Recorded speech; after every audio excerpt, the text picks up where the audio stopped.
Alright, welcome in week 2 of the course Political Science Research Methods 2. Let's dive straight into it. Last week we had an introduction. We went over some of the required prior knowledge that you should already have, but probably it was helpful to go over that again. But now we're going to really delve into the core of this course, the real content. As you might know, the core of this course is regression analysis. So we're going to talk a lot about regression analysis in this course. I want to today start with basically 6 things that I want to put on the agenda. One is I'll give you a brief, let's say more general idea as to why regression analysis can be really useful for you if you're a political scientist or studying to become a political scientist. And then we'll get into the technical specifics of regression analysis, and we'll start simple with the so-called simple linear regression model. So we'll discuss that model, what it means, how we should read it, and then we'll look into how that model is estimated. So we'll talk about model estimation. We'll talk about how we can assess how well a regression model fits with the observed data that we have. So we'll talk about model fit. We'll talk about testing coefficients, because a regression model will take the shape, as we will see, of coefficients. So we'll talk about how to test those. And in between those points, we'll take a look at some SPSS output and look at how do we interpret this SPSS output. So let's start with a more general topic, namely, well, why would you want to care about regression analysis? Well, in the first lecture, as you might know, I talked a little bit about how research methods, so methods in empirical research, are basically just a set of tools that are there to help you evaluate if a theory fits with the observations that we have. Yeah, so if you have a nice story about why countries are more or less democratic, or why people are more or less satisfied with democracy, or why countries are or are not at war, then you have a nice theory that explains that. That's great, but of course you want to know, well, okay, is that actually how it works in the real world? So you want to evaluate the theory. That's what research methods are for, and regression analysis is basically one research method. So it's one of those tools, and it's an incredibly widely used tool in the political sciences, in all of the social sciences, and also beyond the social sciences, in lots of the other different disciplines. Regression analysis is very widely used. You could say it's really one of the most, if not the most used analysis methods out there. So in general, when would you think about doing a regression analysis? Well, the first thing is you would do that in a situation where you say, there is something I want to explain. There is something that happens in the world, some empirical phenomenon, and I want to explain why it is the way it is. And so more specifically, if you have a situation where you say, well, there is some kind of phenomenon, some characteristic of cases that I can observe, on which those cases actually differ. And I want to explain why they differ on that characteristic. So we'll call that characteristic the dependent variable, and we'll shorten that with the letter Y. Yeah, so our dependent variable is the thing we want to explain. So it is a variable, and it is a variable that should actually vary across the cases that you observe, because otherwise there is nothing to explain if there are no differences. So regression analysis is something that you can use if you have some kind of dependent variable that differs across the cases that you observe, and you want to explain why. Why is it that some countries are more democratic than others? Why is it that some people are more satisfied with democracy than others? Why is it that some countries are at war with each other and others are not? And you should also have an independent variable, or more than one independent variables, for which you say, well, I think this independent variable has an influence on my dependent variable. So it is something that might be allowing me to explain my dependent variable. You might think about, well, I can measure the level of democratic development of a country, but I can also measure the level of economic development in a country, and maybe the level of economic development has some kind of influence on the level of democratic development. Well, in that case, economic development would be your independent variable for explaining your dependent variable democratic development. Or you might think about, yeah, maybe I can measure how democratic countries are, and maybe that has some kind of influence on whether or not they are at war with each other. So in that case, democracy would be your independent variable, and being at war or not being at war would be your dependent variable. In principle, you could just use any independent variable that you have happened to observe and throw it into your regression analysis and to see if it has an influence on your dependent variable. But if we are talking about regression analysis in the context of being a political scientist, trying to test theories, that's a bad idea. It's a bad idea for statistical reasons that we will come to see later in the course. What you want to do is you want to first think about, okay, if my theory is true, then what kind of influences should I be seeing in the data of independent variables on dependent variables? Yeah, so you want to first start with clearly deducing hypothesis from a theory about, well, what is the effect of my independent variable on my dependent variable? Because then you're basically really using regression analysis as a tool to evaluate your theories. You're basically starting from the idea that I want to explain something. I have a theory that might help me explain that, and now I want to evaluate that theory to see how well it fits with the observations. Well, okay, I'm going to deduce from that theory what kind of influences or effects I need to see in my data of independent variables on dependent variables if that theory is in fact true or in fact a good representation of reality. When we have a theory and we have deduced hypothesis, usually, some people would even argue always, that implies that there is some kind of causal story about the effect of X and Y, because that probably made us able to formulate the hypothesis. Sometimes these causal stories are called causal mechanisms, and those are what your theory basically specifies, right? So not just that there is an effect, but it tells you why there should be an effect, and that usually is a story about how a difference in your X variable, in your independent variable, leads to a difference in your dependent variable, in your Y variable.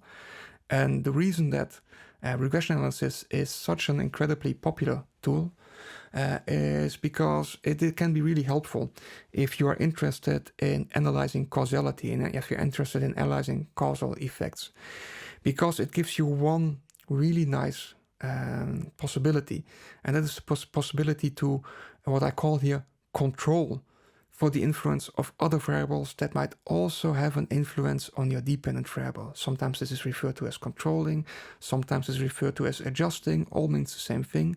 It is something that you can do with regression analysis that allows you to get a better idea of what the true causal effects are of your independent variable on your dependent variable.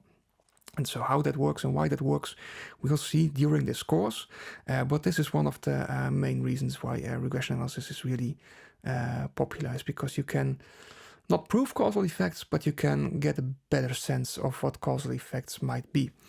And lastly, there's of course also a practical limitation when it makes sense, when it doesn't make sense to use regression analysis. And one thing that's really important is that you have to have comparable information about the values of the variables that you want to analyze for many cases. So what do I mean by that? Well, many cases. Well, what is many cases? Well, my answer is it depends, and quite often during this course you will hear that answer, it depends, because it does usually. It depends on many things, which as we will see during this course. But in it's a statistical analysis. If you want to do a reliable statistical analysis, you have to have many cases. So my rule of thumb would always be, no matter what else, if you have less cases than you have fingers on your hands and toes on your feet, you probably shouldn't worry too much about doing regression analysis or any kind of statistical analysis, because yes, you can do it, but it's going to be incredibly unreliable. And of course, you need to have not just those cases, but you have to have observed all the variables that you're interested in, all your X and Y variables and the other variables that you want to control for. You need to have to observe those for all the cases that you want to analyze, and you have to observe those variables in such a way that the information is actually comparable. Yeah, so basically that means that if your variables express some kind of scale from 1 to 10 for a specific variable, let's say that's satisfaction with democracy, then a 2 for one case should have the same meaning as a 2 for another case. So they have to actually have comparable information. And if you have those, if you have many cases, you have comparable information about the values of different variables that you want to analyze, yeah, then regression analysis might just be the thing for you. So one nice thing about my job is that I get to talk a lot about models. Not these kinds of fashion models, but statistical models, which to me are a lot more attractive, to be honest. So let's see why that is. Let's take a look at what is basically the most fundamental statistical model that you should know about the so-called simple linear regression model. So this is an abstract form what that model looks like. So you see here we have yi equals b0 plus b1 xy plus epsilon I. What does that mean? What does that model tell us? What does it all represent? Well, let's go through that step by step. So we'll start from the left-hand side and then we'll work ourselves to the right side. So we start here with the letter y. And as I just discussed, well, if you're talking using the letter y, we mean dependent variable. So in a regression model, we have some kind of dependent variable, something we want to explain. Level of democracy, satisfaction of democracy, whether or not at war, whatever. Something that we want to explain. And we're going to add the little I as the index. Yeah, what does it mean? It means that we are saying, well, this dependent variable y can take different values for different cases because the I stands for the cases that you observe in your data. And after that, we get an equal sign, indicating that we are going to say, well, the value of the dependent variable for each case basically depends, dependent variable, it depends on something. And what does it depend on? Well, it depends on the following. So the value for each of y for each case I is, and what is it? Well, b0 plus b1 xi plus epsilon I. So basically what we're saying is, well, that value on our dependent variable that depends on everything that's behind the equal sign. Basically we're saying that value we can break up into different components that make the value what it is. And the first component is the b0 coefficient, which is usually referred to as the intercept or the constant. This is basically what I say, we'll start with that value for all the cases. And from that, we add to that b1 xy plus epsilon. So we have a starting value b0 plus a regression coefficient b1 multiplied by an independent variable with again an index to indicate that this independent variable can take different values for different cases in our data set. Yeah, so in this case we're saying our dependent variable is what we want to explain. It depends on something. Well, what does it depend on? Well, amongst other things, it depends on our independent variable. Now, that's not, the model doesn't stop there. It adds one more thing, the so-called error term, here indicated with the letter epsilon. And again, notice that this error term has the little I, the index, to indicate that the value of this error term can take different values for different cases. And why does it have an error term? Well, because we are realistic. And we know that, well, maybe we are able to explain some differences in our dependent variable with our independent variable, but we will never be able to explain all the differences in our dependent variable with our independent variable. So there's also always going to be differences between the cases in our dependent variable that are not explainable with the independent variables that we are analyzing. So basically the error term captures all the differences in our dependent variable that we are not able to explain with our independent variable. So that is basically the simple linear regression model. Now, why is it called the simple linear regression model? Well, it's simple in the sense that there is only one X variable in there. There's only one independent variable in there. So that makes it quite simple compared to more complicated models that we'll discuss in the next weeks, namely the multiple linear regression model, where you can have more than one X variable. And it's called a linear model because, as you might notice, there is only an equal sign there and nothing else really weird happening in terms of mathematical transformation or anything. So basically what that means is that we are saying here that the effect that we expect for our independent variable on our dependent variable can be represented by a straight line that has some kind of slope indicating how steep the effect is, right? So it's this model implies that we have a linear effect of our independent variable on our dependent variable. In other words, for every change in our independent variable, we always see the same change in our dependent variable. And basically how big of a change we see, so how steep that line is, that's the slope of our regression equation, and that is given by the value of the regression coefficient. So the value of this regression coefficient b1 tells us what the slope is of this line that represents the effect of our independent variable on our dependent variable. And why is that the case? Well, if you look at the formula, you see, well, what do we do with the regression coefficient? We multiply it with the value on the independent variable x for each case I. Yeah, so we multiply the value of x of each case I by the value of the regression coefficient b1. Yeah, remember, mathematics, if you have just two terms next to each other with nothing in between, that implies that the terms are being multiplied. So b1x I is the same thing as saying, take the value of my regression coefficient b1 and multiply that by the value of the independent variable x as it is observed for a specific case I in our data. So that's why it is called a simple linear regression model. Now let's look at some concrete applications to get a bit of a better sense of how that actually works. So let's say I have a hypothesis, and the hypothesis is that the higher people's income is, the more satisfied they will be with their government. Yeah, maybe I have this hypothesis because I think something like what is sometimes called institutional performance theory is a really good explanation if you want to explain why some people are more satisfied with government than others. And institutional performance theory basically says that, well, people evaluate institutions by how well those institutions perform for them.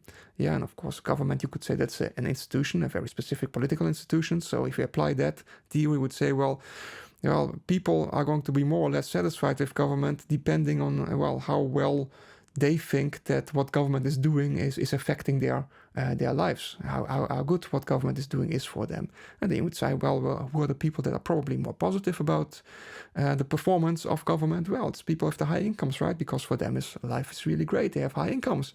And people with low incomes might not think so much of government as an institution, so they might be therefore less satisfied. So that's a nice theory, but of course it's only a theory. We want to actually test that. Is that actually how it works in the real world? So in that case, we would have this nice hypothesis where we have income as an x variable and satisfaction with government as a y variable. Yeah, notice hypothesis, and if you're doing statistical research, hypotheses tend to start with the x variable, with the independent variable, and tend to end with the dependent variable. So in this case, we have the higher people's income is, yeah, that's the first part of hypothesis, the more satisfied they will be with their government. That's the dependent variable. We can also put it in a nice conceptual model. I would put the variables in these brackets. So if we have these square brackets, then we are talking about observed variables. So in this case, we assume that we are observing income and we are observing satisfaction with government. Yeah, and usually what we do is we put the dependent variable on the right side of those conceptual models and the independent variables, in this case the independent variable, on the left side. And then we indicate what the expected relationship under the hypothesis is with an arrow. So in this case, you see we have an arrow running from left to right, so pointing from income towards satisfaction with government, indicating that our hypothesis basically says that income has an effect on satisfaction with government. Yeah, and probably we're talking about a causal effect in that case. Yeah, notice that the arrow is running one way, so it's not running from satisfaction with government to income, but only from income to satisfaction with democracy. So that indicates that we are really interested only in that part of the association between income and satisfaction with government that has to do with the effect of income on satisfaction with government, and not with the effect of satisfaction with government on income. Yeah, so because of course that could also theoretically be the case, right? Maybe as people are more satisfied with government, they become more and more motivated to work really, really hard and therefore get more income. Theoretically that's possible, but that's not what we're interested in here. We're interested really in the pure effect of income on satisfaction with government, indicated by this arrow from left to right. And what we usually do for clarity is we put a plus or a minus sign on top of the arrow to indicate whether we are talking about a positive effect or a negative effect. effect. So in this case, the hypothesis that the higher people's income is, the more satisfied they will be with their government, that indicates a positive effect, meaning that as our X variable takes a higher value, we expect our Y variable to also take a higher value.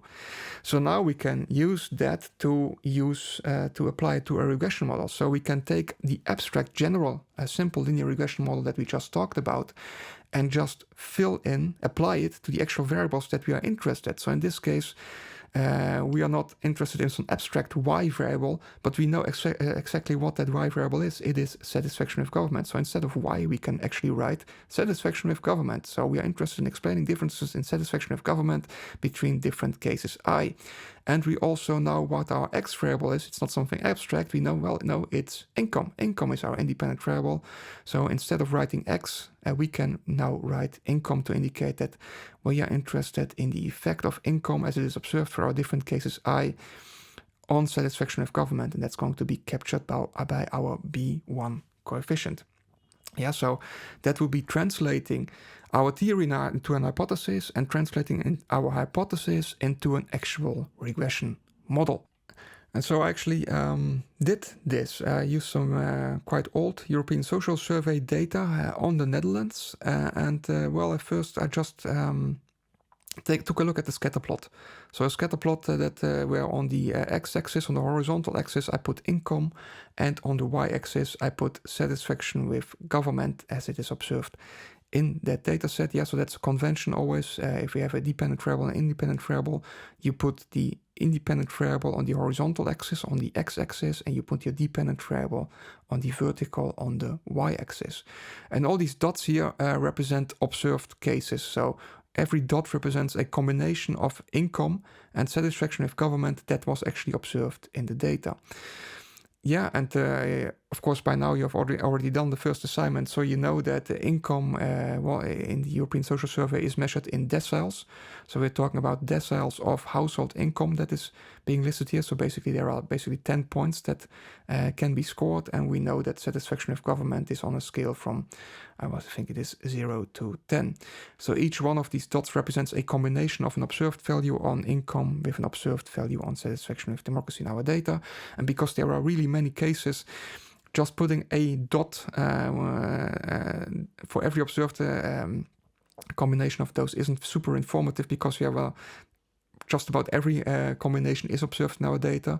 So SPSS used some gray scaling to indicate how many observations there are actually. So the darker these dots are, the more observations there are in that specific combination. So you see there's lots of observations right here. There are few observations here. There are few observations here, few observations here, but lots and lots here. So basically, if you think about this, well, what does the observed effect of income on satisfaction with democracy look like? It looks like a positive effect just based on the scatter plot, right? It looks like kind of we have here on the diagonal, running the upwards diagonal. If we go from left to right, that seems to be where most of the cases are located, indicating that it looks like in our data, like as income is increasing, satisfaction with democracy also tends to increase. So that looks like a positive effect. And when I estimated the regression model, so when I took a look, well, what kind of values do I find for B0 and B1 in my data, I found that this was indeed the case. So I found the estimated regression model that I had found the value of B0 to be 4.07 and the value of B1 to be 0.167. So now we have the regression model. Now we actually know what numbers are associated with B0 and B1. And it is 4.07 for B0, so for the constant or the intercept, and 0.167 for the B1, for the regression coefficient for the income variable. And actually, based on that model, I drew a nice regression line through that scatter plot, and you see in that here that this line is basically just a graphical representation of what that of what that regression model tells us in the scatter plot. So we see indeed that it's an upward sloping line, indicating that as income increases, satisfaction of democracy also increases. As a matter of fact, we know exactly by how much it increases, because this tells us that for every one step on the income scale, which is measured in deciles, satisfaction of democracy increases by 0.167 steps. That is what our regression coefficient tells us. And our constant, our 4.07 value, that is the constant value, which is the value that you would find if you would go to the 0 on the x-axis, so which is right here. Yeah, so here would be 0 income, and then you go up all the way until you hit the regression line. So the point where basically our x-axis intersects with our y-axis for a variable, that's what the constant is. This is in the picture, that's a bit different because SPSS tends to extend the scale a bit further. So you see here that it actually drew the vertical y-axis a bit further down the road than at the exact 0 point. But if it would be at the exact 0 point, then exactly this place here, this is the constant in our regression equation, and that, yeah, you can actually kind of see it. It's just a little bit above 4, so 4.07 seems to make sense here. Okay, now let's look at a different example. Let's look at an example where we are not expecting a positive effect, but where we are expecting a negative effect of our independent variable on our dependent variable. So maybe I want to test a different hypothesis, and that hypothesis is something like the older people are, the less satisfied they will be with their government. And so I'm expecting that as age increases, satisfaction with government decreases. So that's a negative effect. Why might that be a sensible hypothesis? Again, maybe you want to still test the institutional performance theory, but you have a very specific application of institutional performance theory where you said, well, yes, I think the general assumptions of institutional performance theory might be correct, that people evaluate institutions based on the performance of those institutions, so how good the outcomes are of those institutions for them. But maybe I have some additional assumptions, and maybe those assumptions are something like, yes, and the government in the country that I'm analyzing is really, really bad, doing really bad things for old people. So for instance, maybe they are messing with the pensions and healthcare, and that leads to really bad outcomes for old people and not so much for young people. Well, in that case, based on those additional assumptions, you could say, well, if that's true, if institutional performance theory is correct and those assumptions are correct, then we might expect that as people are older, they are actually less satisfied with their government. And again, that's just a theory, might be wrong, so we want to confront it with the data. So again, I use the old European social survey data for the Netherlands to estimate this, the implied regression model here. So again, we have satisfaction with the government as our dependent variable that can take different values for each case I. And now it's a different regression model because instead of income, now I have age as an independent variable, so I get different values for the regression coefficient because it's a different model. And the values that I now got was 5.31 for B0, so that's the constant or the intercept value. And for the B1 coefficient, the regression coefficient for age, I found minus 0.005. So this minus 0.005 multiplied by age, right? So notice that the general formula is B0 plus B1x. That's the general formula for the linear regression model. Now I don't have a plus, I have a minus. Why is that? Well, if I find a negative coefficient, that means what I would have in my formula, if I just fill in the formula, is B0 plus minus B1x. And if you have positive plus, so a positive and a negative, so plus minus, that always works out to a negative, as you might remember from your basic math classes. Yeah, so you can, instead of writing plus minus, you can just write minus if you have a negative regression coefficient. And indeed, if you look at the picture, the scatter plot that I drew here, you see that, yeah, it's a bit harder to see, but it does appear a little bit like the observations tend to be more concentrated on this vertical line, so indicating that there may be a little bit of a negative effect. And I just plotted the regression line into my scatter plot, and indeed this is a line going downwards, indicating that as age goes up, yeah, so as my x variable takes a higher value, the value on my dependent variable satisfaction with democracy goes down. It tends to take a lower value.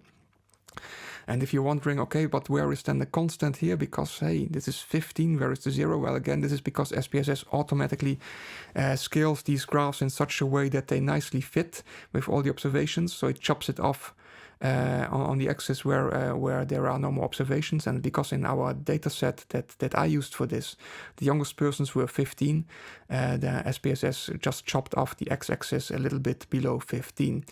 But you could just extend that further in your mind all the way until you have the 0 value for age. And then if you would go up and then look at where's the place where that would meet the regression line. If we would extend that regression line, that would be that 5.31 value, that constant value. Yeah, so the constant value, the intercept, is the value on our regression, in our regression equation, that we get if we go to the 0 value on the x-axis, to the value 0 on our independent variable. In other words, the constant value is always the value on our dependent variable when our independent variable takes the value 0. So hopefully now it's a little clearer why we can use these regression coefficients to test hypotheses about the influence of independent variables on dependent variables, because they show how much the predicted value of your dependent variable changes if your independent variable changes also by 1 unit on whatever scale it is measured at. Yeah, so that's fundamentally how you would interpret a regression coefficient. It is telling you by how much does my the predicted value of my y variable change if I increase my x variable by 1 unit on whatever scale it is measured at.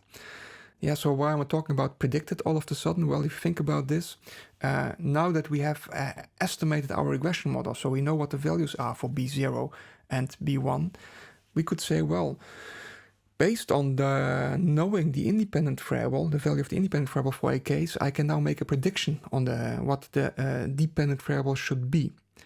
So we're talking about predicted values, we're talking about the values of our dependent variable y for each case based on the model that we estimated. And to signify that we're talking about predicted values, what we do is we put this little hat thing on top of the letter y, which has some fancy French name that I always forget. It's not the end of the world, because usually people just refer to these as y hat values anyway. Yeah, so y hat indicates that what we are now looking at is the predicted values on my dependent variable y. And notice here that what I'm doing is I'm saying, based on the information on an independent variable that I have about the unit, and based on knowing the B0 and the B1 coefficients, which I've estimated, I can make a prediction about what my dependent variable would be. But notice that there is no error term when I talk about predicted values. So I dropped the error term from our model, because what we are doing then is we're basically saying we're going to take the informative part of our model, so the information being B0 and B1, and we are going to use that to make a prediction about the outcome. Whereas the error is basically the uninformative part of the model, because basically that captures everything that our model doesn't tell us. All the differences in our dependent variable that you cannot predict based on your independent variable. Yeah, so we're talking about predicted values. Those are based on the regression coefficients that we have in the model multiplied by the values on the independent variable. But not the error term, because the error term is basically that part of the model that captures what we cannot explain with our regression model. Yeah, so predictions, those are all based only on the model, so the B0, B1, X values, and not the error of the model. So that's important to remember. So these predicted values, basically you can talk about them as being predicted values, but there's also another interpretation that's also correct. That's the same basically. These y hat values basically can be interpreted as the estimated mean value of your dependent variable as it varies across the different values of your x variable. So how does the mean value of your dependent variable change if you change the value of your x variable? Yeah, so that those basically, whether you talk about predicted values or an estimated mean value, basically means the same thing. But for this course, it's important that you are able to understand both of these interpretations. So in the assignment for this week, we're going to really ask you to do interpret these regression coefficients in terms of predicted values. But yeah, during this course and also already this Friday, we'll discuss a little bit more why talking about predicted values in a regression model really is the same thing as talking about means and how specifically that is the case. Yeah, so that's that for now. So let's go back to this example that we just saw, the estimated regression models for satisfaction with government that I found, where the constant value was 5.31 and the regression coefficient for H was minus 0.005, and we have this nice error term to indicate those differences in satisfaction with the government that are not explainable as differences in H. then let's look at how to interpret this model specifically. Let's look at some examples of how we could interpret this model in terms of predicted values on satisfaction with government. So one thing we could do is we could say, well, let's just take a look at the regression coefficient. The regression coefficient is minus 0.005. That means that the predicted value on satisfaction with government decreases by 0.005 points for every year older a person is. Yeah, so notice again, in general, you could say a regression coefficient tells you how much the predicted value on your dependent variable changes with a 1 unit increase on your independent variable on whatever scale that is measured at. But now we know what variables we are looking at, satisfaction with government and age. So we don't have to talk in those abstract terms. We can actually apply it to the scales on which those variables are measured. Yeah, so I know satisfaction with government is measured on a point scale, I think from 1 to 10 or 0 to 10 in our survey, and the age is measured in years. So then we should apply those scales in the interpretation of our regression model. So in this case, I can say, well, what is a unit increase on the age variable? Well, it means that the person is 1 year older. So I can say, well, the predicted value on satisfaction with the government decreases by 0.005 points for every year older a person is. I could also say something like, and I'm just throwing out an example here, the predicted value on satisfaction with government for a 33-year-old person is 5.145. Now, maybe just briefly pause the video and think about why is that? How did he get that number of 5.145? Did you figure it out? If not, don't panic, I'll tell you. Well, how can I have a predicted value for a 33-year-old person? Well, I just fill in the formula. I know that we start with 5.31 for everybody if you want to have a predicted value. Yeah, that's the constant, the intercept, that's the same for everybody. So we take as a starting point 5.31. And then we are subtracting from that minus 0.05, the regression coefficient for age, multiplied by the value of age as it is observed for the case that we're interested in. In this case, we are interested in a case where the person is 33 years old. So we can just fill in the formula and then calculate the result. So 5.31 minus 0.005 multiplied by 33 works out to 5.145. I would always recommend keep a little calculator on the side and check for yourself if you are able to replicate these numbers and understand where they are coming from. Yeah, and also in general, if you need to interpret regression models, write down the model on a piece of paper and fill in the numbers that you can fill in. And that often will make it much easier to actually learn how to interpret these regression models. So another interpretation, again, it's just an example to show you different ways in how we can understand these regression coefficients, is I could also say for every 20 years older a person is, the predicted value on satisfaction with government decreases by 0.1 points. Again, stop the video and think about why is that? Where did he get that number of 0.1 from? Where is it coming from? Again, if you can't figure it out yourself, don't worry, but this is where it's coming from. Well, what I did is I said, well, we are talking about 20 years older.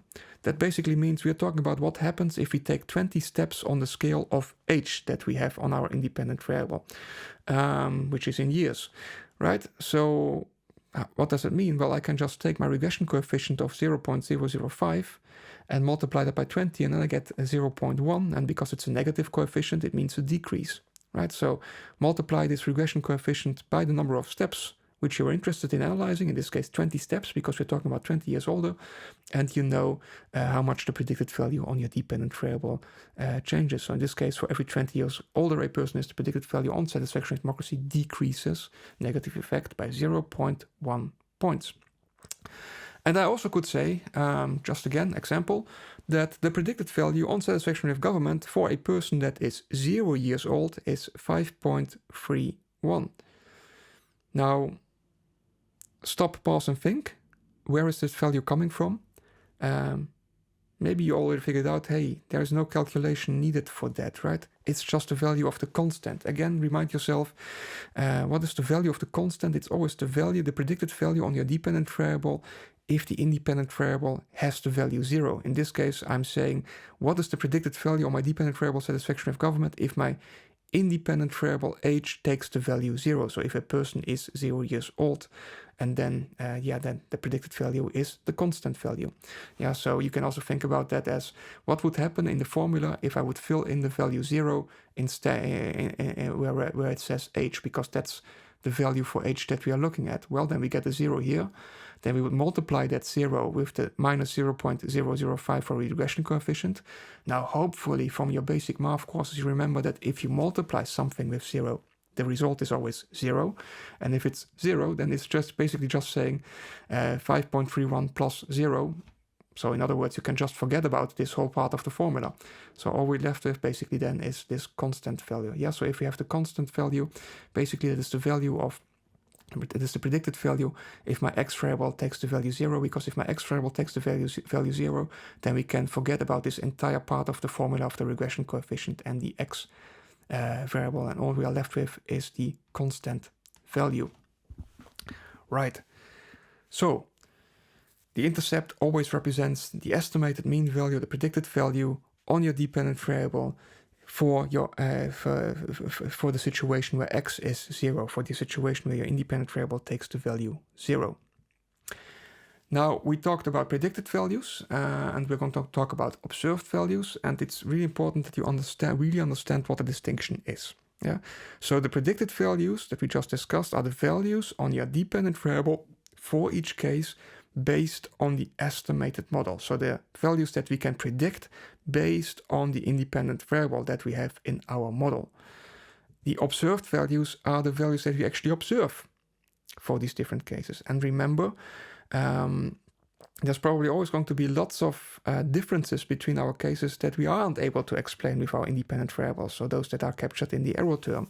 So there's always going to be a difference between what we predict and what we observe. Yeah, so we might predict that a certain case, a certain person is really satisfied with democracy based on how old they are, but in reality they are really unsatisfied. Yeah, so then there is a difference between what we predict based on our model and what we actually observe for that case.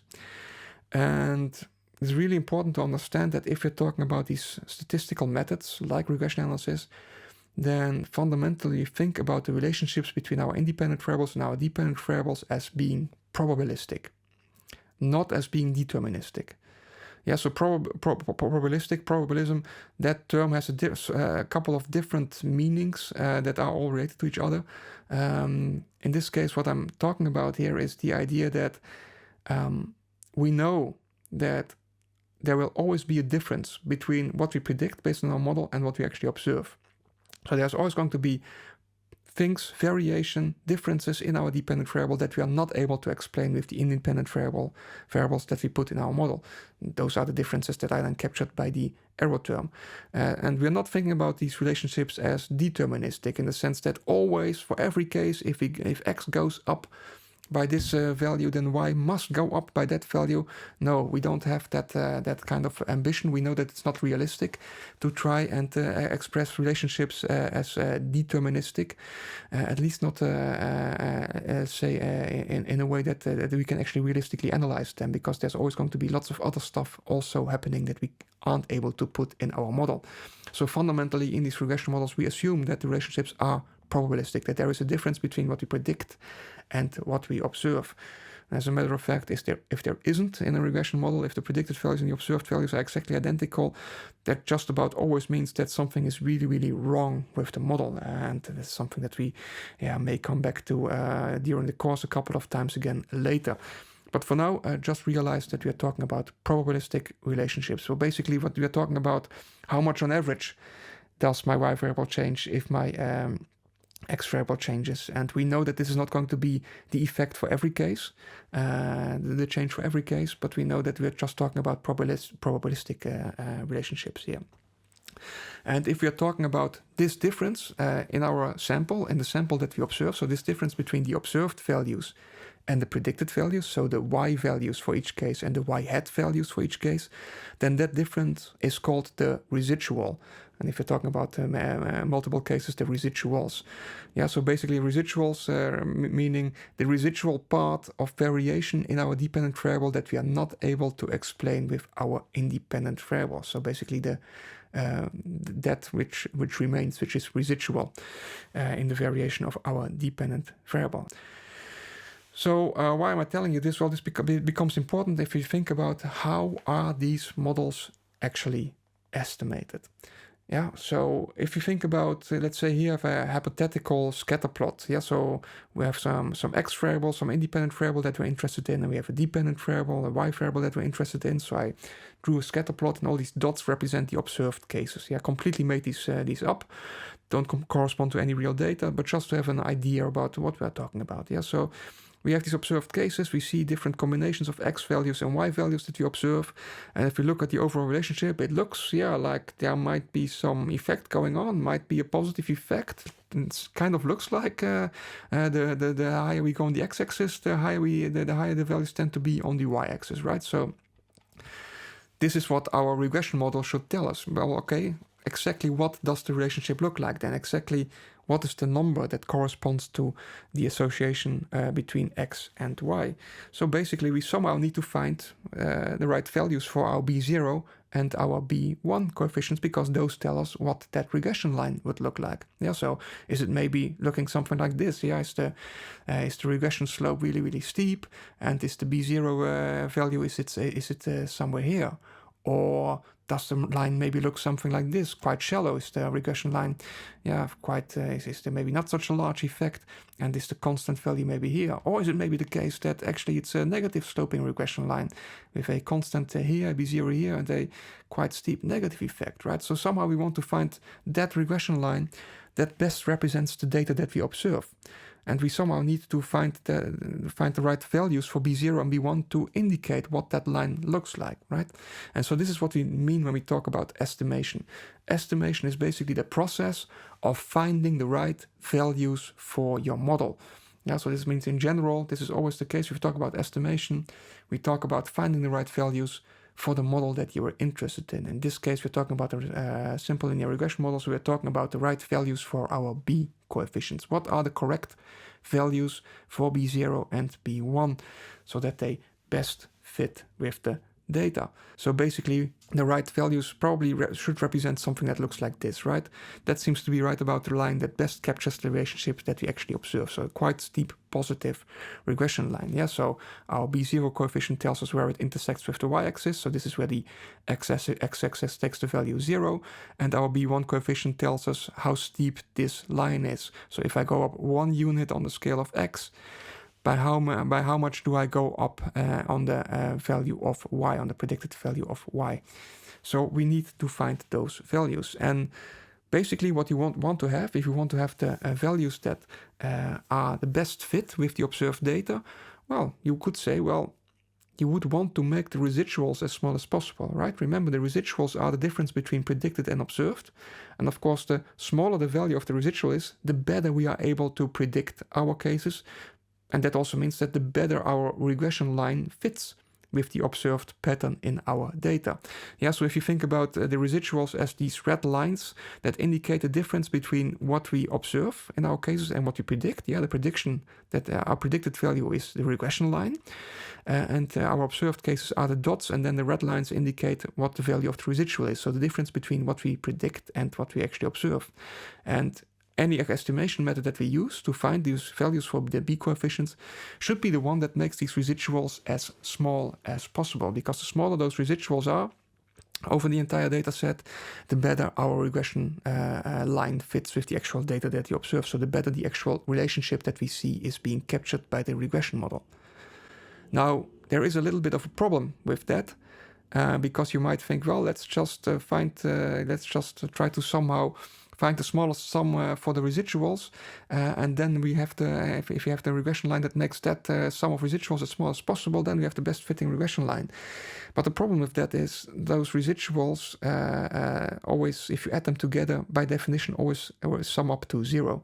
So this is the same as with the deviation scores to the mean. Yes, if you might remember from last week or from a previous course, that if you're talking about the deviation scores to a mean, and then if you add up all the individual deviation scores, by definition, you always get the value 0, because that's exactly what the mean value is. It is that value that makes sure that all the deviation scores the positive and the negative ones perfectly cancel each other out, so you always wind up with the value 0. And the same thing is true for a regression model, because basically a regression model is nothing more than spreading out mean values across values on independent variables. So if you would add up all these residuals from the best fitting regression line, you would by definition always get the value 0. So we can't really work with that number. You can't say, well, I'm going to somehow use that number to find the best fitting regression line, because these positive and negative residuals perfectly cancel each other out. So there's no way to mathematically work with that. So what we do instead is a solution that's, as you might know, is quite often used in statistics. Well, if you have a problem that the positives and the negatives cancel out, then just make everything positive by squaring it. So what is the solution? Well, find the regression line that gives the smallest possible sum of squared residuals. So how is the regression model estimated? It is estimated by finding that regression line, so that value for B0 and B1, that gives us the smallest possible sum of squared residuals. Yeah, squared residuals being the difference between the y variable that we observe and the y variable that we will predict based on our model. And so the difference between those is that residual. We're going to square that, and we're going to sum it, and we're going to look for, well, what is the B0 and B1 value that makes this sum, this residual sum of squares, it's sometimes called as small as possible. Often this is shortened to SSR, right? And so how a regression model is estimated is by finding the regression line that you can calculate by finding the smallest possible value, so the minimum, for this SSR variable, for this residual sum of squares value. And this method is referred to as ordinary least squares estimation, often shortened to OLS. So OLS is just an acronym for ordinary least squares estimation. Least squares because, well, we are trying to find the minimum, so that's where the least comes from, so the smallest basically. Sum of squared residuals, so that's where the squares comes from, because we're finding the smallest number of squared residuals. And ordinary because there are also more fancy ways and more complex ways of doing that, and this is just the most ordinary method of estimating a model. So it's called ordinary least squares estimation, or usually just shortened to OLS. As a matter of fact, you will often hear people use linear regression and OLS regression completely interchangeably. Very pedantically speaking, you would say it's not correct, because linear regression refers to the model and OLS refers to the way of finding values for the model, so the estimation procedure. But because it's very, very common to use OLS to estimate these linear regression models, and usually it also works quite well, it's become more or less synonymous. To talk about linear regression or OLS regression, usually people mean exactly the same thing. Right. So that's nice. Now, of course, we can minimize the residual sum of squares and then find a regression model, but that still means that we have residuals, and those residuals might be small or they might be quite large. So in other words, our model could fit with our observations very well, or it could fit quite badly, right? So all the observations could be very, very close to the predicted values, or the observations could be very, very far removed from the predicted values. So then our model doesn't really fit the data so well. So this is something you have to then worry about when you start estimating these regression models. Well, okay, I have my regression model. I know what the value for B0 and B1 is. But how well does the model actually fit to my data? Because in very general terms, and we'll come back to this issue more during the course, you could say, well, the better the model fit, in some sense, the more reliable it is. Or vice versa, if a model fits very badly, it's also probably not super reliable. Yeah, because it tells you something, but there is a lot in a lot of variation in your dependent variable that you aren't able to explain with your model. Yeah, so it's a very noisy model then, basically. So basically, you want to make it you want to be able to somehow say something about, well, how well does the model fit? So this is the idea of model fit, and sometimes referred to in general terms as goodness of fit of our model. So how good is the fit of the model? How well does the model fit with the data that we observe? Now you might think, well, okay, that's great. We just had that SSR value. That's the sum of squared residuals. So the larger that SSR is, the worse the fit of our model, right? Because if SSR is larger, that means that the residuals are larger. So we can just look at SSR to say something about the goodness of fit of the model. And while your intuition then would be correct, there's a bit of a problem there, because the value of SSR by itself is not very informative, because it completely depends on the scale on which your variables are measured. It also depends on the number of observations that you have. So by itself, that's a pretty meaningless number. It doesn't really give you any kind of really intuitive understanding of how well your model fits the data, but you can use it to say something that's more informative about how well the model fits the data. And what we need to do is, we always, if we're talking about the fit of the data, of the model to the data, we always need to compare the model to another model, to a simpler model. So what we are usually interested in is how much better does the model fit the data than something even simpler. That's a way of having a kind of a benchmark where you can actually have some kind of intuitive understanding how well does my data, how well does my model fit to the data. And so what we do with a linear regression model, if we want to say something about the goodness of fit, is we compare it to a model that's even simpler than a simple linear regression model. Yes, such a model exists, one that's simpler than a simple linear regression model. And it's basically the same model, but you remove the x variable and the b1 coefficient that belongs to that x variable from the model.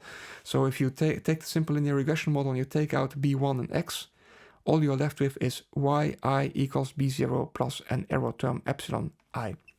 Yeah, so this is the most simple model that we could have. We're basically saying the value of our dependent variable is equal to a constant value, b0, plus an error term. Now, again, maybe briefly stop, pause, and think. What would that model represent? Do I maybe already know what this b0 value represents? If not, don't panic, but maybe some of you already figured this out. This is just a very fancy way of, in terms of a model, writing down the mean value of y, right? If I don't know anything else, then the simplest model that I can have for the value of my dependent variable is, well, just take the mean value and add to that the deviation score. So in this case, the error is just the same thing as saying deviation score.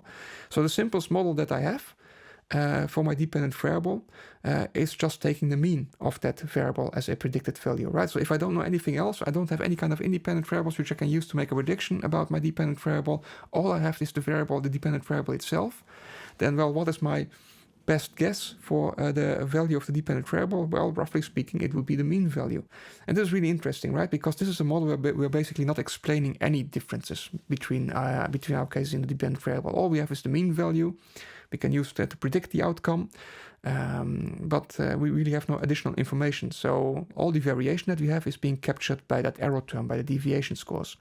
If you take a look at that, you could say, well, that this simple model, where we're basically just taking the mean value on our dependent variable plus a deviation score, we could, for that model, add together all the squared residuals, which is just the sum of squared deviation scores for all the cases, and it gives us an idea of the magnitude of the overall variation that is present in our dependent variable.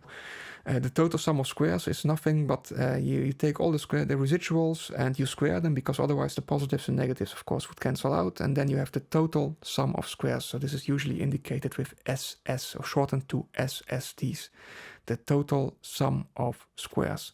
So this tells us basically the overall amount of variability that there was to start out with in our dependent variable before we even try to explain that with independent variables. So the overall amount of variation that we have on our dependent variable.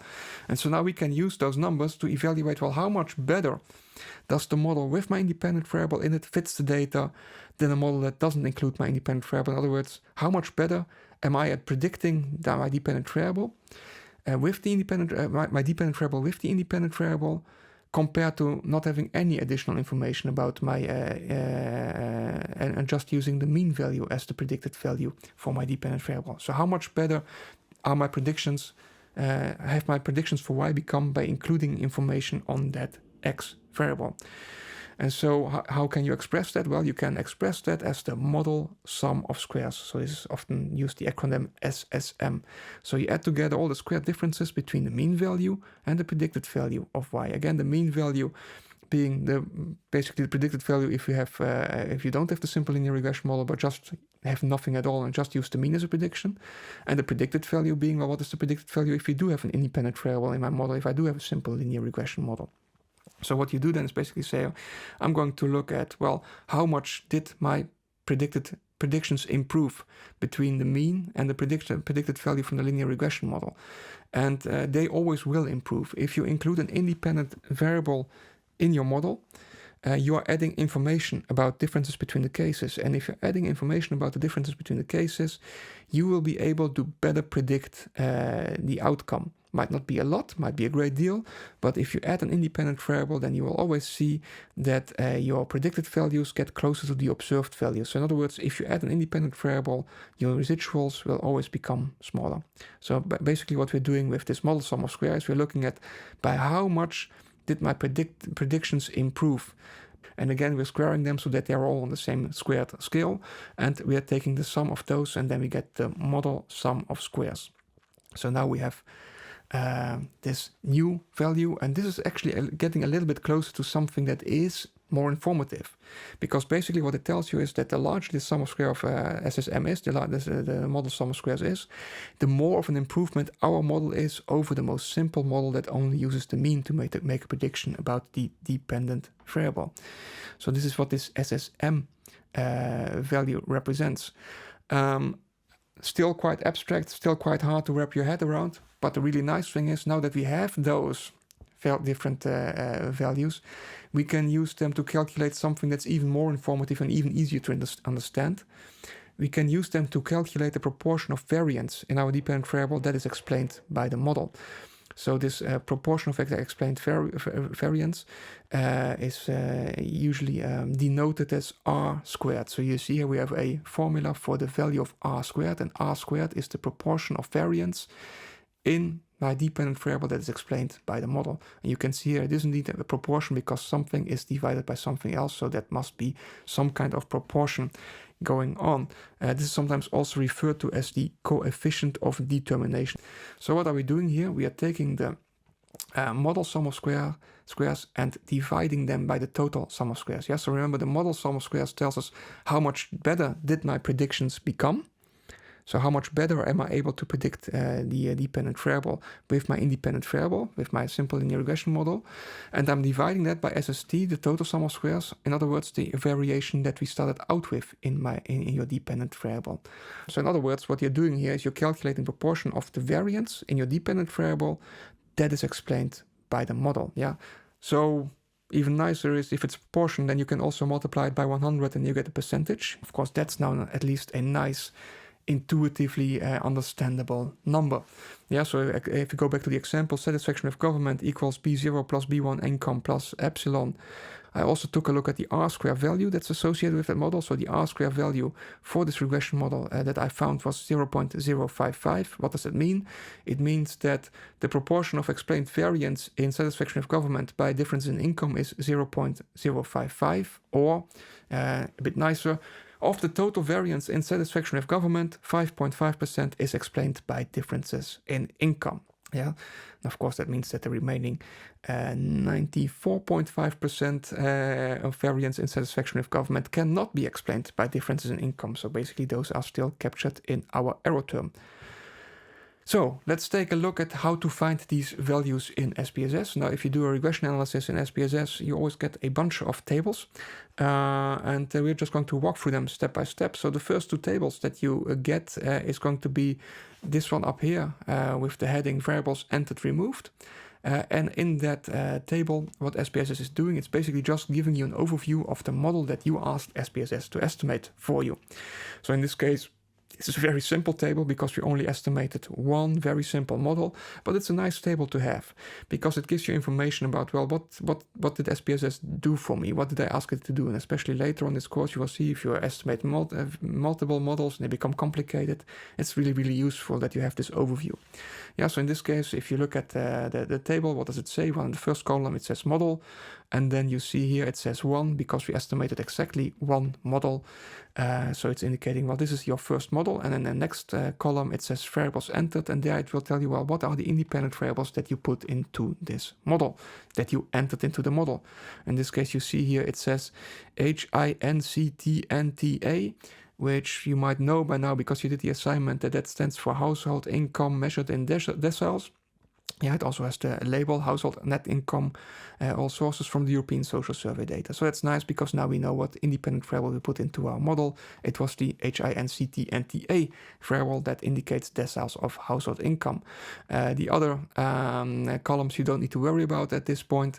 What is nice also, if you look at the bottom of the table, it also tells you what your dependent variable was. In this case, the dependent variable was STFGov, which is the variable measuring how satisfied are people with the national government. Right, so that's very nice information to have, just to know, okay, what model is the information below, what model does it correspond to. And then the second table that you get is the so-called model summary table, and there again you will see that it is listed by model. So there's a column for a model, but now we just have one, so it just says one and has one line. But then we have all these different statistical numbers here. So we have R square, adjusted R square, standard error of the estimate. So this is a table that gives you some summary information about the model, and in particular the goodness of fit of the model. And the thing that should really interest you at this point is the second column where it says R square. This is where you can find the value for the R square, the coefficient of determination. So I'm using R square with the number 2, SPSS using R square written, but it means the same thing. This is just the R square value. So SPSS automatically does all that fancy stuff with the calculations for you, which is one of the nice things about SPSS. It takes work out of your hands, so you don't have to do it manually. And it calculated, in this case for me, that the R square for this model using income to explain difference in satisfaction of government is 0.055. So the proportion of explained variance is 0.55, or 5.5% of the variance in satisfaction of government is explained by differences in household income. Of course, all of these numbers that you just saw are numbers based on a sample, and that's always the case, right? If you have SPSS output in front of you, or whatever other statistical software you might be using, or doing your own calculations, that's always based on a sample. So all the numbers that we see are always just informative about the sample by themselves, right? They tell you something about what does it look like in my sample. So I know in my sample now, I know that 5.5% of the variance in satisfaction of government is explained by difference in income. But I'm probably not interested in the sample for the sample's sake. Probably I want to test some theory that should have some kind of applicability to the entire population from which this sample was drawn, right? I probably don't care about those 1,000 people that happen to have been in the European Social Survey sample. I probably care about, well, the entire population of the Netherlands. So, yeah. What we need to do then is we somehow do a statistical test to see what kind of inferences can we make about the population. So then we're getting back to this basic thing. Well, if we want to do that, we can do that through this formal statistical hypothesis testing procedure. Yeah, so if we want to test the goodness of fit of our model, of our simple regression model, we can do that by formally testing hypotheses that are statements about what could it be in the population. So in this case, the formal hypothesis that we would test would be the null hypothesis that R square, so the null hypothesis H0, double point R square is 0. So that means the null hypothesis that we could be testing here, and that makes sense to test, would be that in the population, the R square value equals 0. So in other words, what we're saying here, under this hypothesis, we would assume that if I would have been able to observe all the cases in the population and estimate my regression model, rather than just having a sample, then the null hypothesis states that, well, under this null hypothesis, we are assuming that we would have been able to explain no differences whatsoever in satisfaction with government by differences in income. So the explained variance would be exactly 0. Yeah, so that's basically saying the null hypothesis in this case is the assumption that in the population, our independent variable explains no differences, no variance in the dependent variable whatsoever. Right? So we can test this null hypothesis because it's a nice null hypothesis to test in this case, because, well, if we can refute or reject that null hypothesis, that would suggest that maybe there is some variation that would be explained by the model in the population. Yeah, so it's not 0. So that means that we could formulate the alternative hypothesis, or that we would formulate the alternative hypothesis that R square is not 0, as a matter of fact that it should be larger than 0. So you might notice here that this is a directed hypothesis, and it needs to be a directed hypothesis. It can only be a directed hypothesis because if you think about this, what does the R-square value mean? R-square value, coefficient of determination, the proportion of explained variance. So the idea that there is some variance in our dependent variable, and part of that variance is what we are able to explain with our independent variable. But of course, we can never explain less than nothing, right? So we can never explain less than no variation at all. We're explaining some variation, or maybe a lot of variation, but we can never explain less than no variation at all. So the R-square value has to be, by definition, a positive number. And that means that we are talking here really about a clear case of where we have a directed alternative hypothesis that the R-square value needs to be larger than 0. Yeah, so basically what we have here is two formal hypotheses. A null hypothesis that says we are able to explain no variance at all in our dependent variable in the population, and an alternative hypothesis that says no, we are able to explain some variance in our dependent variable in the population, right? And so then again, we can do the classical hypothesis test somehow to see, well, are we able to reject that null hypothesis based on our observed data? Because if we are able to reject the null hypothesis, that would provide some support for the alternative hypothesis. So that would provide some support for this alternative hypothesis that our model is able to at least explain some of the variation in our dependent variable in the population. So how can we test this null hypothesis? Well, we can use an F-test. You probably heard about the F-test before, maybe in a different context, but also here we can use the F-test. And to be able to use the F-test, we need two numbers. We need the mean sum of squares of the model, often shortened to MSM, and the mean sum of square of the residuals, often shortened to MSR. So what are these numbers, these mean sum of squares of the model and mean sum of square of the residuals? Well, they are based on the numbers that we already saw. So the mean sum of squares of the model is taking the sum of squares of the model. Yeah, so what we just saw was basically how much better our predictions became when we included the independent variable to predict the dependent variable compared to just using the mean as a prediction, and we divide that by the number of variables that we have included, so the number of x variables. So in this case, we're talking about a simple linear regression model. There's one x variable, so that would be 1. So the value for k would be 1. Yeah, so later on, we will see that we can include multiple independent variables, and then this would be a different number. And intuitively, the logic is how much of an improvement your model is. You want to basically divide it by the number of independent variables that you have in your model, because if you add an independent variable, you're always adding some information, no matter how good or bad your independent variable actually is in explaining the outcome. So you kind of want to compensate for how complicated you make your models with the amount of independent variables that you put in. More formally speaking, this refers to degrees of freedom for this specific number. So basically, how many bits of information are basically free to vary if you're looking at that mean sum of squares. Yeah, so that's the mean sum of squares. So mean basically taking the mean because it's dividing by the number of variables, and mean sum of squares of the residuals is also taking a number that we already know, the residual sum of squares, and again dividing it formally by the correct degrees of freedom. So basically again the bits of information across which this number could vary, which for the sum of squares of the residuals, that's identical to how many observations we have, so the n, the sample size, minus the number of variables that we have, again, just like with MSN, and minus 1 because we're also estimating the constant in our regression equation. If you don't really get where those are coming from, don't worry about it too much. But the important thing is that, well, where are these MSM and MSR numbers coming from? They are coming from dividing SSM by the number of independent variables and dividing SSR by the sample size minus the number of independent variables minus 1 for the constant.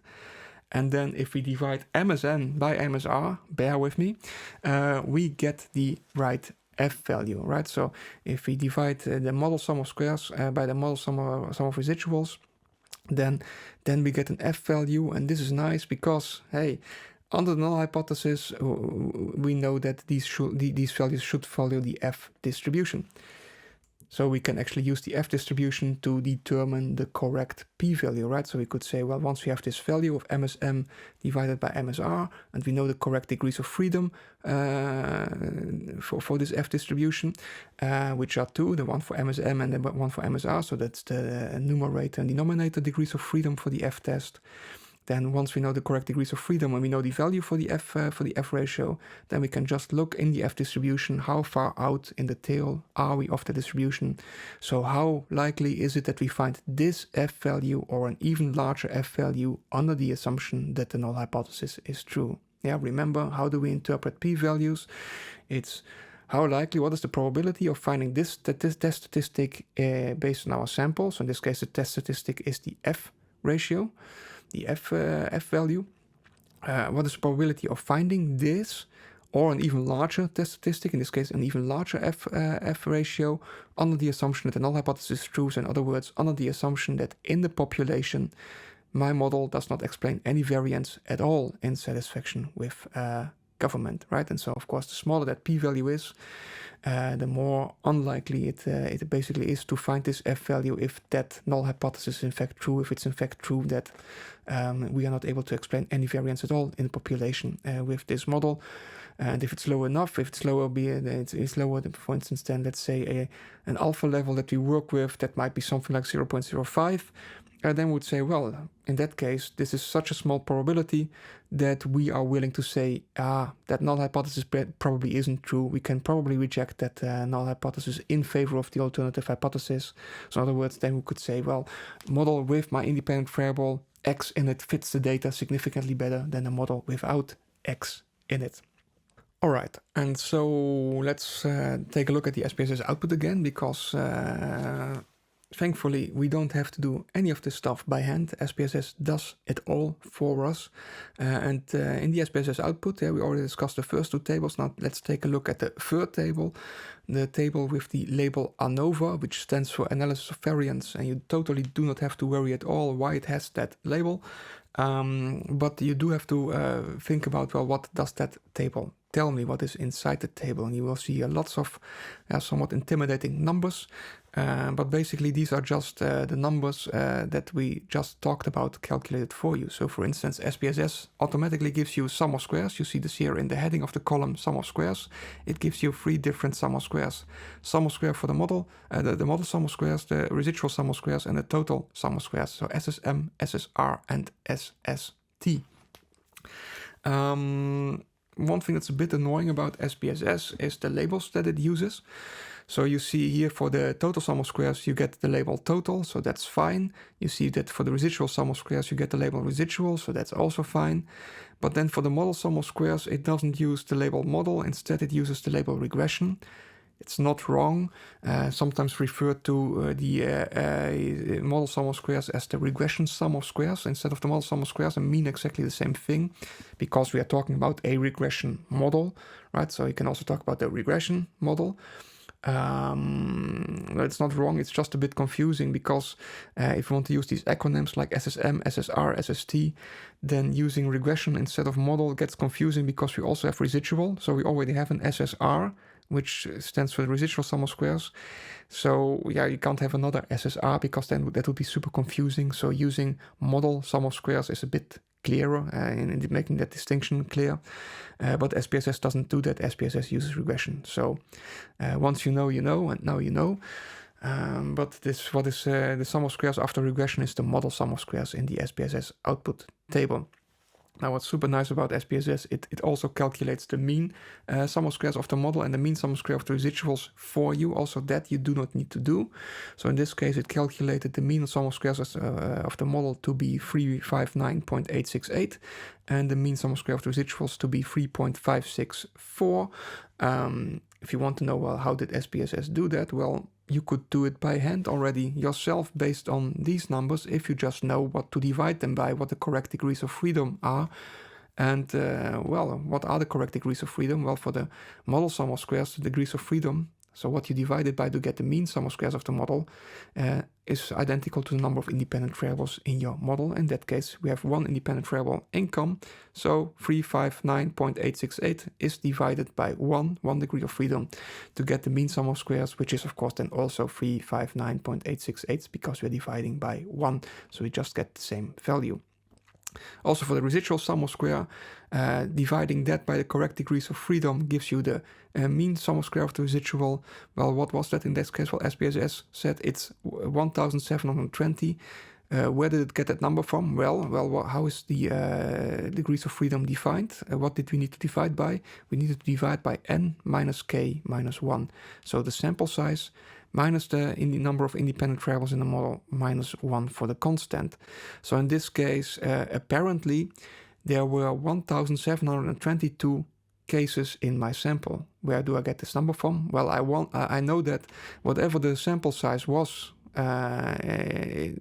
this number must be that sample size minus k minus 1. And we know that k is 1 because we have one independent variable. So we know that whatever the sample size was, it must be this number plus 2, because we subtracted 2 from that, 1 for k and 1 for the constant, to get to this number. And then with this degrees of freedom, we can say, okay, this we can use to calculate the mean sum of square of the residual, because that just means we take the sum of square of the residual and divide it by this 1720 by the degrees of freedom, and that works out to 3.564. Right, so check for yourself with your calculator if you can replicate these numbers based on the table to make sure that you understand where they are coming from. And so now SPSS has calculated for us the mean sum of square of the model and the mean sum of square of the residual. And super nice of SPSS, it used those numbers to calculate the correct F value. And what is the correct F value? Well, it's the mean sum of square of the model divided by the mean sum of square of the residual. So this number divided by this number gets you this number, this F value number. Again, check with your calculator if you can replicate that, and then thank SPSS for doing it for you, so that you don't need to tediously do it yourself all the time. So this is the F ratio that tests the null hypothesis that our model explains no variance at all in the population. And then SPSS is also super nice that it uses this F value and compares it to the appropriate F distribution with the appropriate degrees of freedom, so 1 and 1720. And based on that, it can see, well, exactly how far out in the tail of that F distribution is this value of 100.980 located. And apparently it's quite far in the tail of that F distribution, because in the last column you will see the p-value that's associated with this F test, and in this case you see it's a p-value of 0.000, and it's rounded to three numbers after the decimal place, but probably it's something like 0.0000000. Super small, really small. So probably small enough that you would say, based on this F test, I probably can reject my null hypothesis. Seems quite unlikely to find the amount of explained variance that we did find here in our sample. If in the population income explains no variance at all, we could say that this supports that maybe income does explain some of the variation in satisfaction of the national government. Also, again, a bit annoying from SPSS. Instead of p-value, it calls this column always sig, which is short for significance, which is kind of really wrong. But yeah, it's just they started doing it and then never were able to stop doing it because people got used to it.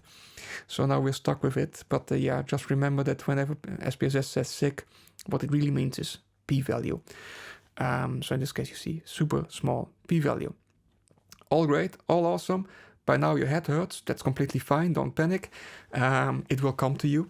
But you might also be super annoyed by now, which is fine in general. But you might be specifically annoyed because you think, well, okay, I wanted to test hypothesis and it was exciting, right? What is the effect of economic development on democratic development, or income on satisfaction of government, or age on satisfaction of government? And now all we're talking about the model fit. But I don't care so much about the model fit as the effect of my independent variable on X. That's the thing I really care about. That's what I'm interested in, right? I care about my hypothesis. The higher people's income is, the more satisfied they will be with the government. Or the older people are, the less satisfied they will be with the government. So what about that? Well, Again, that's cool. We can also take a look at how to test the regression coefficients that we have found. Because again, remember, the regression coefficients that we found are values that belong to the sample, that tell us something about the sample.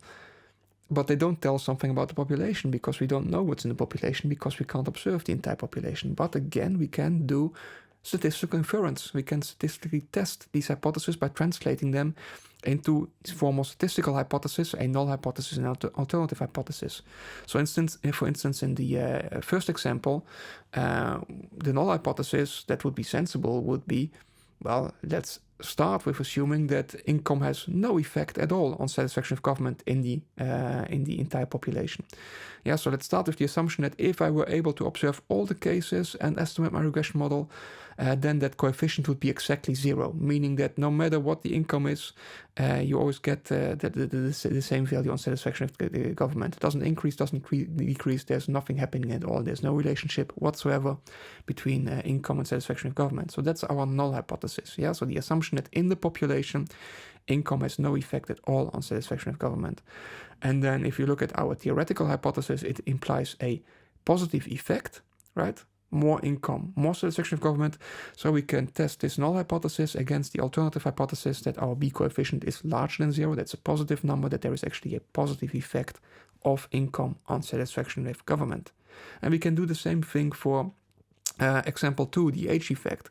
We say the older people are, the less satisfied they will be with their government. Well, translate that into a formal statistical hypothesis, where we start out with the null hypothesis again, that age has no effect at all in the population on satisfaction with government. So the null hypothesis that our B1 coefficient is equal to 0, and test this against the alternative hypothesis that's implied by the theoretical hypothesis, in this case a negative effect, so a coefficient that's smaller than 0, that's a negative number. So in this case, the alternative hypothesis is that B1 is smaller than 0. So how do we test the statistical significance of these regression coefficients? So you can do that with a t-test, just like when we were testing differences between means. So how does it work? Well, you take your estimated regression coefficient, your B1 coefficient for your independent variable, and you subtract from that the regression coefficient for that independent variable that you would expect under the null hypothesis. So the one that you would expect if the null hypothesis is true. Yeah, so you calculate basically the difference between what you estimate and what you would expect on a null hypothesis, and you divide it by your standard error of this B1 coefficient, the estimated standard error that you find with your regression coefficient. And if you look at the top part of that fraction, B1 estimated minus B1 expected under age 0, then, well, what would be expected under age 0? Well, what is the null hypothesis? What does it say? The null hypothesis says that in the population, B1 equals 0. In the population, my independent variable has no effect at all on my dependent variable. So basically what this what we would be doing is we would say our B1, our estimated regression coefficient, minus 0 divided by the standard error. And because minus 0 is just the same thing as saying, well, it's just a number, right? If we subtract 0, we still have the same number. This just simplifies to just saying my estimated regression coefficient divided by my standard error. That gives me the right t-value, and that's the t-value I can use to get the right p-value, because this ratio of coefficient to standard error under the assumption that the null hypothesis is true, that follows this t-distribution. So we can look at, well, okay, how likely is it that we find this t-value or an even larger t-value if it is in fact, if the null hypothesis is in fact true, yeah?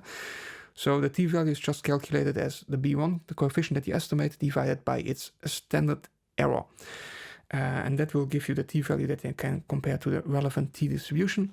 And then you can check out, well, what is the exact p-value that's associated with that. So that gives you the probability of finding this t-value or an even larger t-value if it is in fact true that in the population your independent variable has no effect at all on your dependent variable.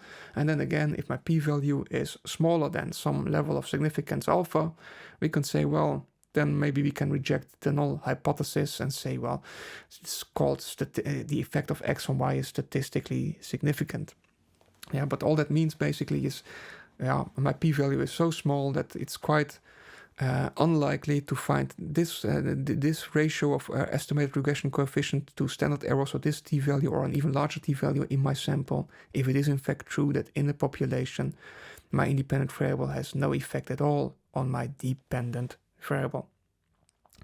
So that's how you can test these regression coefficients, and then based on that you can make a conclusion about the theoretical hypothesis that you want to test. So the last table that SPSS will give you if you do a regression model, simple linear regression model, it will show you the actual model itself, the coefficients that you have estimated in the regression model. So this is listed in the table under coefficients very helpfully. And then what SPSS is doing, it again gives you lots of different numbers, and if you take a look at, well, what does it all mean? Well, in the column B, and SPSS uses the large letter B, and we are using the small. Again, sorry about those inconsistencies, they are kind of impossible to avoid. It's giving you your B coefficients. So the estimated value for B0 for my regression model is 4.072. And in the next line you see here that my independent variable was HINCT household income, and SPSS tells me, well, what was the estimated regression coefficient for that effect of income, and it works out to 0.167. It also tells you what the relevant standard errors are that belong to this coefficient. So in this case you see that for this regression coefficient for income, this 0.167 regression coefficient, there's also a standard error that's associated with that. So it's under the heading STD error. In this case, the estimated standard error was 0.017. So this tells you, if the regression coefficient tells you what is the effect of income on satisfaction of government in my sample, okay, that's the effect in our data, in our samples. You could say that's the signal. But now what is the noise? What is the uncertainty that we have about this effect, on how well this effect represents the true population effect? And that's what the standard error captures. The standard error basically captures the amount of noise from sampling that we have around this regression coefficient. How much uncertainty is associated with how well this estimated regression coefficient actually reflects the true population regression coefficient that we are interested in. So the higher the standard error is, the more uncertain we become about how well our regression coefficient actually is reflecting the population regression coefficient. We also get the t-value. SPSS calculates it for you, but you now know exactly that even if you wouldn't have this last column, you would have been able to figure it out for yourself, because it is, what is the t-value? The estimated regression coefficient is 0.167. The expected regression coefficient on null hypothesis is 0, so it's 0.167 minus 0, that's just 0.167. You divide that by the standard error of 0.017, so 0.167 divided by 0.017 works out to 10.049. Again, you can check it for yourself if you calculate it to make sure that you understand where this number is coming from. It's nothing surprising, it's just this number divided by this number gives you this number. Coefficient divided by standard error gives you t-value. And the larger your t-value is, the smaller your corresponding p-value is going to be, because it indicates that you're further out in the tail of that t distribution. So in this case we see that the p-value is again 0.00. Again, SPSS is rounding that through to 3 digits, so it's probably something like 0.00000 something in this case. So it's a very small p-value. In this case you would say, well, that means that the probability of finding this regression coefficient with this standard error in my sample, or in other words, the probability of finding this t-value or an even larger t-value in my sample, under the assumption that in the population there is no effect at all of income on satisfaction with government, is 0.000 small, very small. So in this case you would say that's really unlikely. It's really unlikely that I find this regression coefficient with this standard error if in fact in the population there is no effect at all of income on satisfaction with government. So you would say, well, I'm quite confident in rejecting the null hypothesis in this case, saying that's probably not true. Probably there is some effect of income on satisfaction with national government. So we say this supports, offers some support for our alternative hypothesis that there is in fact a positive effect of income unsatisfaction with government. That's it for now. This was probably heavy for you. That's okay. You probably understood about half of it. That's also okay. Don't panic. Get started on the assignment. Apply. Go back to the slides. In particular, if there's anything where in the assignment where you're like, I don't understand what it's asking, because everything in the assignment is applying what we just discussed, basically. Yeah, so try to do that, and of course read carefully, and then I'll be seeing you on Friday, hopefully. Bye bye. Ciao ciao.